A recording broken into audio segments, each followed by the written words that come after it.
What is going on, crew? Welcome back to the Boardroom podcast, where we help you stay calm, change lives, and have business on your terms. And really what we're doing is we give you behind the curtain look as to what is happening with our team internally. This is just our way of documenting how we're building Charlie and ultimately building a what we hope to become eventually a multi-billion-dollar empire. But who knows? You know, we're going to be doing this for the next 10 to 15, maybe even 20 years. So anything is possible when you have a long enough time horizon. So we got a lot of things that we want to dive into. Number one, we kind of alluded to this. What do you do? How do you essentially handle transition of key personnel on your team when somebody's wanting and ready to transition into a new opportunity?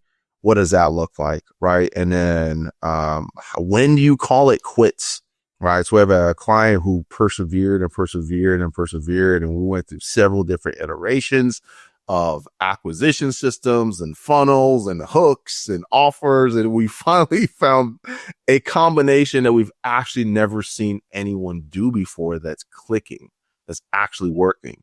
So we had to pretty much create a completely new acquisition system for this client.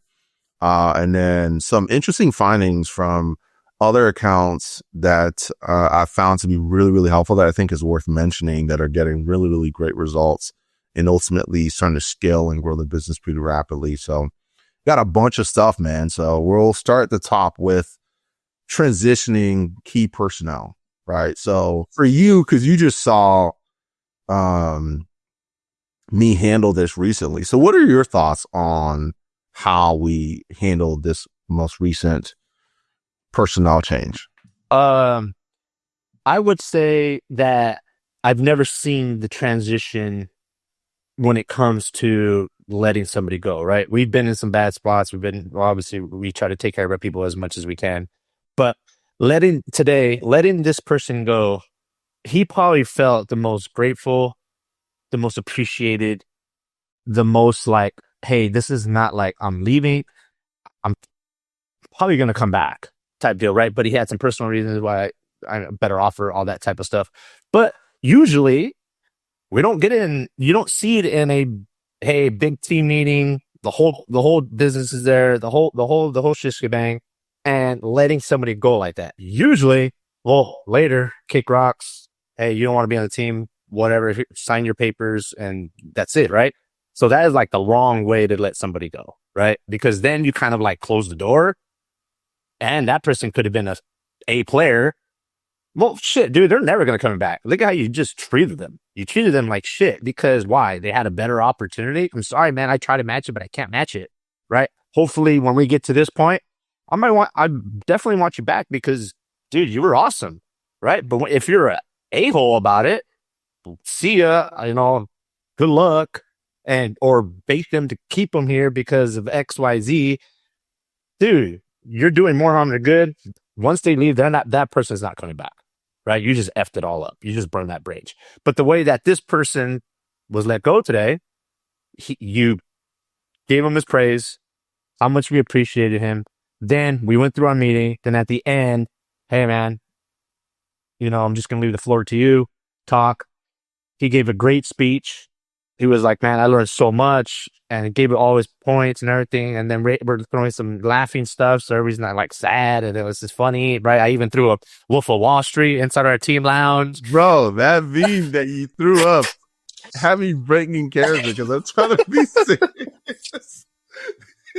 I saw you drop that. I was like, this mother ever. I just wanted I'm not leaving. I'm not fucking leaving. Yeah, right. So, of course, we appreciate it, right? But we wanted it to be like, hey, like, this is not sad. This is still fun. The show must go on. We're gonna miss you, dude. You don't see it like that with a lot of companies. You see it the other way. So that's where my thoughts today on how we let a key player go, and anybody that we let. Obviously, you don't probably do that to shitty ones, like, right? You don't do it to. We didn't do that for the last one. Key people, right? Exactly. Because at the end of the day, we're not family, and I don't have to treat like you don't get equal treatment on a team. right? Like your treatment is proportionate to like your contribution to the team. All right. So if you're a key guy, you're contributing to the team, you're giving it your all, and you're really like putting it out there, then yeah, of course I'm going to make sure like you're taken care of as we're uh moving on. Cause it's not the first time I've done that, right? I did that with my last assistant, and we've done that with a few other people. But if we're leaving and it's like we need to make rapid decision and just like cut off, I don't want it to be transitioned in that way, right? Ideally, because there's been a few times where I look back and I was like, I have let some key people go in the wrong way, right? And I was like, you know what? Like, I want to make sure next time when it happens inevitably, right? Very rarely do you keep like your founding core together for the entire cycle of the company, right? Ideally, you keep the founding core till exit, right? To the first major funding round and eventually to exit. But even if that doesn't happen, that's a dream. But if it doesn't happen, how you let people go is really important, right? So I want to leave a lasting impression. And this is an opportunity for me to do it better than what I've done in the past, right? And it's not like I did it like harmful in the past where it's like it was malicious, right? Before, when I thought like you have to let people go, especially if they were key, like you want to make it quick. You want to like rip the cord, cut their access to everything, and just make sure like you strike hard, strike fast, and strike mercilessly. Right? Oh man, it's like Cobra Kai. Yeah, and it's strike first. Exactly. Like you're trying to get it done as fast as possible. And for me, I just realized like that's not the kind of person that I want to be, and that's not the kind of leader that I want to be. Right? Does having a little bit of a longer kind of offboarding cycle, does that open us up to being a little vulnerable if they're going to be malicious? Yes, but if the person is going to be malicious on the exit, it means you didn't really know them. You know what I mean? Like, so you expand that. If you have a really good relationship and the trust is there, there's no reason to question whether or not the person who's leaving wants you to be better off in their departure, right? If they really care, then that is an opportunity for them to be like, okay, I'm going to go out of my way. I'm going to go above and beyond to make sure everyone who's here is truly set up for success. And I'm seeing that firsthand and comparing that to how I've let key people go in the past. I'm like, this is the way I'm going to be doing it every single time. And this is the way that I want everyone on the team in the different departments to be letting any key people go who they need to let go, right? Or who's taking a different offer, what have you. Like, that's how it needs to be done. Right. And if you build a team that's cohesive, everyone truly cares about each other. Again, like those 4 C's. I actually changed the 4th one from confidence to curious. Right. Because I think curiosity is a better one because it all builds your confidence. Right. So, right. It's a byproduct. Are you committed? Mm-hmm. Right. Are you committed? Are you caring? Are you competent? And are you curious? Right. Are you? Yeah. Because all that leads to confidence at the end of the day. Exactly. So I think those 4 C's are ultimately what we are using to grade the people on our team, and also what we're using to ultimately make sure that we're bringing the right people onto the team who are going to be a good cultural fit. Right. So, and I like that. I'm curious. excited, man. I like the curious because that makes you think outside the box, right? You're curious about it. And like, what if I maybe try this and do this? That could lead to, holy crap, I just made it better, right? Yep. Hey guys, I just found this finding. Dude, check this out. Like, blah, blah, blah. Because you were curious, right? Yep. Instead of just being just like this. 100%. And kind of everyone on the team has that, right? Yeah, like especially everyone the is kind of curious, like in that regard. So we already have that as like a base. And so now we're just going to make it official.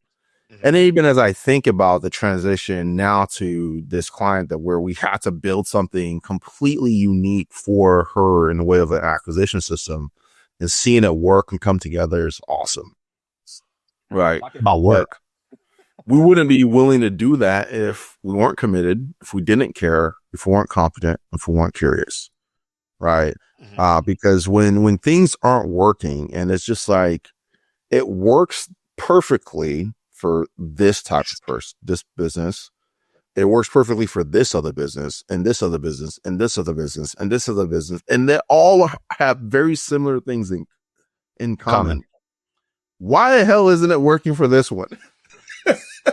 And that goes to show that some things are just not I got this model, everybody can do it, right? Because you like, not to like shit on other people or anything like that, obviously, but business coaches, they got their one thing that they teach, but they make every single person do it. Dude, man, it's not like that, dude. Like, The real world isn't like that. Like, man, everyone is different, and who they attract is also different. You know what I mean? Like, exactly. And then we talked about this. We talked about this not too long ago. Like, even though everybody kind of has like the same framework that we're, through blue chip, every single one of them is technically different on how they're bringing in the person, that, the client. Dude, it's like, yeah, this person, they're all the same structure. it's very similar structure, but it's actually all radically different. None of them are exactly the same. Right. And then it's like, why is it working for this one, but it doesn't work for this one? And why is this working over here, but I can't get it to work for this person? And then this person, I would probably say we went through like seven iterations of something. Ad copy, ad videos, ad angle, offer, headlines, quiz, different quiz, different quiz, different VSL, tutor. I'm like, man, I don't know what else to do. Like, Iggy, what do you got, dude? Because I think I've done like 10 things already, bro.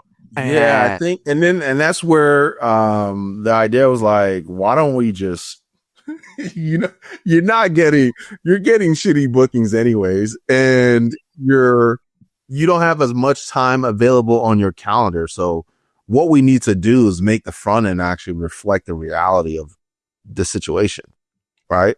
Start charging people, making them pay in order to get a slot on your calendar, which I wasn't sure if it would work, but I've seen it work in other offers.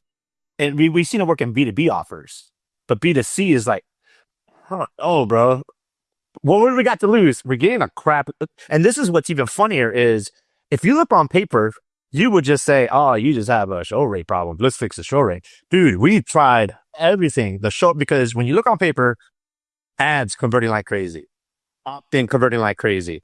Leads. And then even like she's very charismatic. Her videos are awesome. She's very good, she's very good in terms of being a face for her company, in terms of her videos and everything. That works. Bookings like crazy. We get the data is like, dude, that's a good booking. That's a good quality booking. They would not show up. They did not take it serious. And they did not take it serious. And they're like, whoa, dude, fix your show rate. Blah, blah, bro. Don't tell me fix my show rate. You know how many times things we did to fix the show rate? It wouldn't work. And we were like, she was like this close, like, maybe just add this is not for me. And I'm just going to maybe just do some organic and just keep it there. But go ahead on what was the big change. Obviously, we told them a little bit because of, pay for the call. We had to essentially make people pay for the call, right? And it was like, well, here's what we know is going to happen. Right. So the first test we did is just nothing changed, just a paywall where in order they're going through the booking, they need to pay $5 to book their call. Right. And that $5 can obviously be applied to the program if they sign up. Right. But what that did is, hey, if you don't show up, there's $100 cancellation, no show cancellation fee. Right, which was a stick. But now you've already put your card on file, so we're not playing. We made you pay $5 for this consultation. If your ass doesn't show up, we're happy to free that spot up, but we're gonna liquidate some ad spend, and you're paying $100 in order to make that happen. So she got a few bookings off of that without us making anything different except for just seeing, hey, how much do we need to spend in order for someone to actually pay for a console and show up? And then the cool thing was like a week later, she actually made a sale off one of the paid consults, right? No, let's go back. She got 6 bookings. All 6 showed up. 5 sales within 2 weeks. We're like, oh crap. We're on to something. Okay, there's something here. About damn time. And then she just posted like they're about to hit their May is going to be a record month for their business. And yeah, it's just one of those things where, you know, sometimes things take a little bit longer than expected, but if you're willing to persevere, then some special can happen. Right. And now we're treating that like a low ticket. And so now like she's getting more bookings coming in, more paid consults coming in consistently. And it's like Facebook has finally figured out, all right, well, these are the types of people that are going to be booking this type of consult. Yeah. And then before anybody says, well, why don't you just go low ticket to ascend to a high ticket? That is a completely different model no, because this is like a hybrid. It requires so much skill to do that. And then lift that it would have mean redoing the entire acquisition system. That's what we did not want to do. How can we take a current acquisition and just get it higher? Like, how do we do that? Right. Because like I said, people would be like, hey, just do low ticket. And then it's dude, that's a because we were going to do that. And we were eventually we're like, you know what, if we need to do that, because you have proposed it a couple times, like during maybe a pay challenge or doing like a low ticket or something along the lines. To get buyer intent. Yeah. People. And then she had attended a workshop or a live event and everyone is like just low ticket. Everyone's like, low ticket. Drinking the low ticket Kool-Aid, which is like, I'm not against doing that, but the amount of work to do that, we're not doing that at the current price point you're on. Not a chance. So I was like, well, in order to increase quality of appointments, because that's what we were really solving for, right? Because all the other numbers look good, but that was the main bottleneck, is like quality of appointment and intent of prospects booking, right? We can solve for that. It's just going to require us like thinking outside the box a little bit and being like, all right, well, highest way to filter out all the tire kickers, even if it means your cost per booking is going to quadruple, right? It went from like $48, right, to like, I think it was roughly around $200 what she was paying for per booking. Yep. But the alternative was they all showed up. The status quo, and you're already paying $500 to get one person to show up anyways. So if you zoom out, like you're paying a little bit costs, it just feels different, right? Yep. So that was the main thing. I think that's what gets a lot of entrepreneurs stuck, is like they're stuck trying to force something to happen a certain way, and they're not letting the data kind of like make them step back. And then the other thing was considering when you're making changes to anything, I'm always thinking, what is going to be the lowest effort change that we can make that's going to give us the biggest return, right? We could make a massive change the entire funnel, change the entire acquisition system, change the entire sales process. That's going to be a ton of effort for a maybe result. And I just don't like those odds. Whereas all right, well, if we switch it the other way, well, what if we change this variable, right? Worst case scenario is your cost actually stays the same. Like your cost per call taken, worst case scenario stays the same, right? You're already spending X amount of dollars to get a call taken. But if we change this variable, in worst case that stays the same, well, the calls that you're taking now have much higher intent, right? So your chances of at-bats, your qualified chances of like at-bats are going to increase, right? But then, so that's the worst case scenario. Are we okay with the worst case scenario? We're like, yeah. Ideal, what the like okay scenario is, your cost per booking actually doesn't really change, but you're getting more people booked in and you're closing more deals. Best case scenario, your cost per call taken actually goes down and you get more sales. All right. And best case scenario is actually what happened. Cost per call taken, not cost per booking, but cost per call taken actually went down. Show rate went up. And then the number of sales that are coming from ads have been consistent. Right. Which is pretty cool to see, but it's like a completely new type of funnel or a completely new type of process to book somebody from a VSL. And then we're essentially like, all right, well, now that we've validated that this works, in order to get it consistent, because it kind of tanked after a week or two, we're like, well, I was kind of half expecting it to tank. So now we know the next thing that we need to do is actually put more effort into getting this conversion mechanism dialed in and actually treating it kind of like a low ticket offer where we're selling the consult and we're giving some really valuable bonuses in creating a mini transformation event, right? Where it's like whether or not the person ends up signing up for the program, are they going to be better off as a result of paying for this consultation? If the answer is yes, then that means we actually have a product that we can sell that's going to have a positive impact and deliver value for the price, right? So that's been kind of like the winning combination. The next iteration is going to be how do we make that a real slam dunk offer, and what can we add that's low effort, high impact, that's going to get more people to book and increase the take rate on that. Right. And then we hit a hiccup because when we redid, all right, well, let's really make this sales page like a real sales page, low ticket, but even though it's a high ticket funnel, right? And it got bookings. I'm like, all right, cool. What we set up, we're going. And then she went like 3-4 days without a booking. I'm like, oh, what the F, dude? And then, so I did some digging. I was spent one night and I'm looking. I'm like, why isn't it converting? What? Sure as shit. She has no availability on the calendar. So how can somebody pay $5? So I looked, I'm like, hey man, there's no availability for like 4 days. I'm like, it's not like they buy $5 like clockwork, like a low ticket. They have to get on availability and book.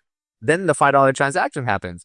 So I told her, yo, no wonder why nobody's buying. There's no availability in her calendar, right? She goes, oh, I'm spending all this time in fulfillment and blah, blah, blah. Well, I'm sorry, but fulfillment doesn't drive sales. So we'll take that crap out. In order for for this else. to work, you have to have consistent availability. So she ended up retweaking her availability and so she had consistent availability for sale, which is bookings went up. Yep. So it's just kind of like, but that's really a pretty common situation that I think a lot of entrepreneurs are kind of going through, where they're spending money on ads and they're not sure why it's not working. And it's just one of those things where, I mean, I know it's hard to continually invest money into advertisement, and it feels like an expense. And this is why you need other ways you need to have like some other way of making money, either organic or keeping your day job while you're figuring this out, right? You can't just go from zero to $5,000 to $10,000 a month in ad spend on a credit card with no way of bringing in income. That's just stupid business. Like, you're just being a dumbass. I'm sorry. All right, like, keep your day job, and that will fund the acquisition of your business while you're trying to get it going. And you have to have a different mindset when it comes to that too, because they might feel like, well, this doesn't make any money, but you're technically buying data, and you're technically buying, you're buying resources and assets, and but once it hits, dude, oh, cool, it starts to get going. Then you make enough money, then you can, get out of your day job. But you have to think mindset is on that is don't think of it as just money going out of your pocket and you're just losing money. Don't think of it like that. Because I see it all the time. We have people who've stopped using Blue Chip and as a service, but they're still using the funnel and making money from the funnel in the system that was built. right? Because it's structurally sound. But the thing about it is like they kind of like ran out of patience on it working. And I understand that too, right? I get it 100%. There's Today's no day and hard feelings age. there, Oh, you no know. hard feelings. Today's day and age, they want it now. Like, hey, I need to start making sales like next week. Cool, you might maybe get a sale, but dude, that's just not how it works, bro. Like, it takes time, and I understand money's going out, and you're not being patient, and time and money. Like, we get it. Like, so yeah, But after all, you need another vehicle to be bringing in money if you're going to invest in building something like this out. exactly. Right? Like you got to have another vehicle that's bringing in money. Otherwise, you're going to get bled dry. Right? It can't be something that you're putting on a credit card with no way to make those payments. You know, like you got to be able to make those payments. And if you have somebody coming in that's allowing you to make the payments and continue to invest into figuring this out, it's not going to work. You know, so we have that. So we've covered the transition, how we let people go, making sure we're going through like as we're letting people go, making sure the people that we're bringing onto the team have our 4Cs. They're committed, they're caring, they're competent, and they're curious, right? And we also use those same 4Cs in our interaction with our clients. We're committed to their results. We care about their business. We're competent. Like we know what the hell we're doing. We were constantly working and investing into our own education to get better. And then we're curious, right? We constantly test. So just wonder like, hey, if we test this, how will that work? If we do this, how's that going to work? And we're thinking outside the box. And I think that's just a really good kind of like universal framework for approaching the work that you do, right? Or anything that you're doing. You got to be committed to it. You got to care about it, and you got to build your competence, right? And if you're starting ads for the first time, right, you don't have any competence, right? So you have to spend your time building your competence and being curious about what you're doing and learning and going out of your way to start learning and figuring out the combination that's going to work. And the nice thing about ads is like you really only need it to work once. Because once it works, once it works, it works fast, right? But it's like you got to be willing to do the hard things now to eat the shit up front. And that's the thing about ads. You got to be willing to put in the effort up front to kind of figure out what works and what clicks. And then once it clicks, you just spam the hell out of it to get as much, to get the return back. Raise the budget. You know, and then start stacking profits to invest into R&D. So you're not just dependent on one thing working. Right. R&D could be different offers, different acquisitions. It could be, hey, all of our efforts goes to VSL. Fantastic. Let me see if I can get a 5-day challenge working. Let me see if I can get a webinar funnel working, right? You don't want to be doing creatives. Like you're just, like spend money on spend money on a content team. Hey, need you guys to pump out creatives. I need you to pump out whatever, right? Yep. Well, now you invest in the content team. That's exactly. So it all comes together. That's the cool thing that we're seeing there. To kind of close out the thing that we're seeing work, especially for like a VSL funnel, within Charlie, I'm seeing is having some type of point of friction before the call is booked, right? So on another offer, we essentially updated it. So Charlie is forcing the person to acknowledge that they're going to confirm their appointment before it books them onto the calendar. So is that an extra tie down?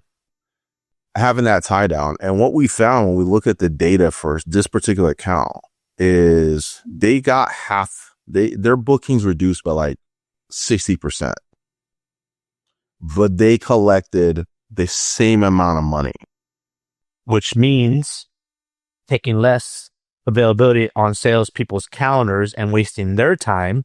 They could spend more qualified people show up on the calendar. The salesperson is happy. They're not pissed off. Freaking show rates, blah, blah, blah. And everybody's happy. And they buy more. They were way more. It impacted their sales efficiency unlike anything I've seen. All right. So the previous month, more than double the amount of bookings, X amount of cash collected. This month, less, like their bookings reduced by like more than 60%. Same amount of cash collected. So if you, and most people would look at that and be like, why are we getting more bookings? Right? Because they're looking at the wrong thing. Right? When we zoomed out and look at the full picture, we're like, wow, like this sales efficiency is through the roof because Charlie is getting rid of the tire kickers that weren't going to buy anyways, that weren't going to show up anyways. Right. Or even if they do show up, you just wasted a whole hour of your sales guys. Yep. So now it's like, yeah, there's less appointments coming, but the quality is much higher. And now you can focus on increasing volume to increase the quality of appointments that are being booked versus the volume of appointments being booked. This is what was happening before. And even that, you can go one step further. Now you're feeding your pixel data better people, because when they schedule the call, well, you could add 100. Well, you only fed it 50, or in that case, 40, because 60% or whatever it was. You actually gave really good data back. Either, I mean, it could be any traffic source. And I'd rather spend more money to get those types of people onto the calendar than have like arbitrarily like, oh, our cost for booking is so cheap. But who cares if they don't show up? Just exactly like happened with the other one. I take double the cost per booking for a fraction of the time being used to produce the same amount of money. Because now that's solvable. All we have to do is increase spend to increase the volume of qualified calls that are being booked. Now, as Facebook gets more data on the types of people that are booking those calls with that point of friction, it's going to be more efficient at spending the dollars to get in front of more of those types of people. So yeah, the cost is only going to be up for a couple months. And then once it finds the sweet spot of those people, now the costs are coming down, but the quality stays where you need it to be, which is what people aren't typically thinking about when they're thinking about like, yeah, I'm going to increase my cost temporarily with this point of friction, but it's only temporary until the pixel gets trained on who we want, right? The important thing though is if you don't have volume, there's no point in solving for quality, right? You have to get the volume through first. So that's why we reduce the barrier to entry, get a ton of volume. And as we get volume, now we start adding points of friction to reduce the volume, right? And improve the quality. Right? That's always kind of been our motto anyways, is like, hey, some friction, right? You don't want to be like, hey, open the gates. Like, well, yeah, of course you're going to get you need them to complete like an application at least, you know? Something that throw a little bit of friction, but you don't want to put so much friction where like, dude, it's like almost impossible to get in here, bro. Like, I know you want the perfect person, but we don't know exactly is pulling the lever to get the perfect person through or your ideal person through, right? So you kind of open it up a little bit of friction and then little by little add that part because we're seeing XYZ.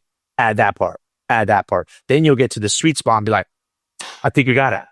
Now let's just push more traffic through it at this point. Spend more money. Yeah. So that's kind of like the thing that, I mean, I hope you guys find it helpful as you're listening, but those are just highlights that we're learning as we're kind of building this thing, putting the team together and, you know, ultimately setting our people up for success and setting our clients up for success. So quick recap.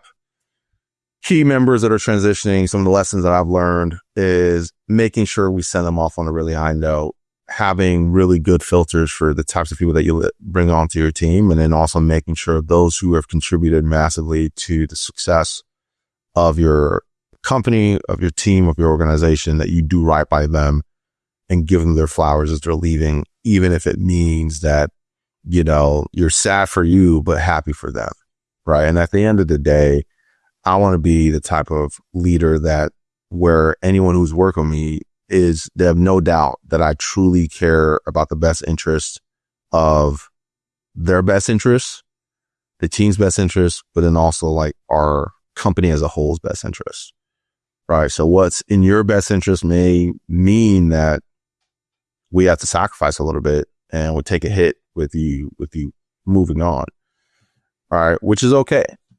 And then on the client side, sometimes things just don't work and you just cannot figure out why it's not working based on all the amount of data. And you got to be curious, right? You got to be willing to think outside the box and figure out what are you ultimately trying to solve for, right?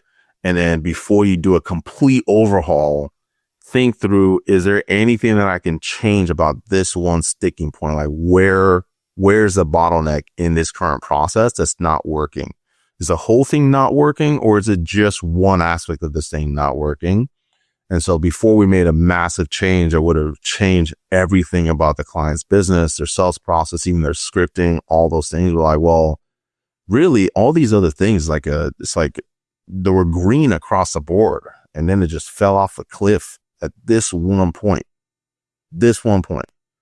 I was like, all right, well, let's think outside the box. If we can just change that one thing, that's going to be low effort.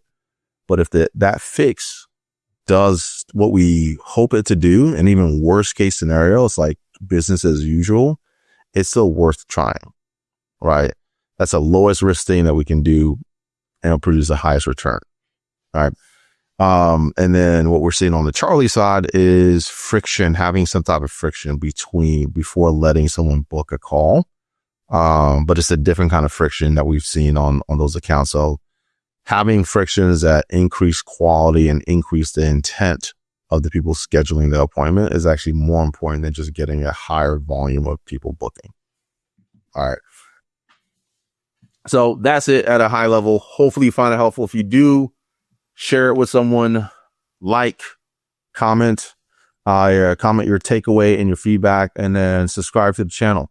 Till next time, stay calm, change lives, and have business on your terms. Peace.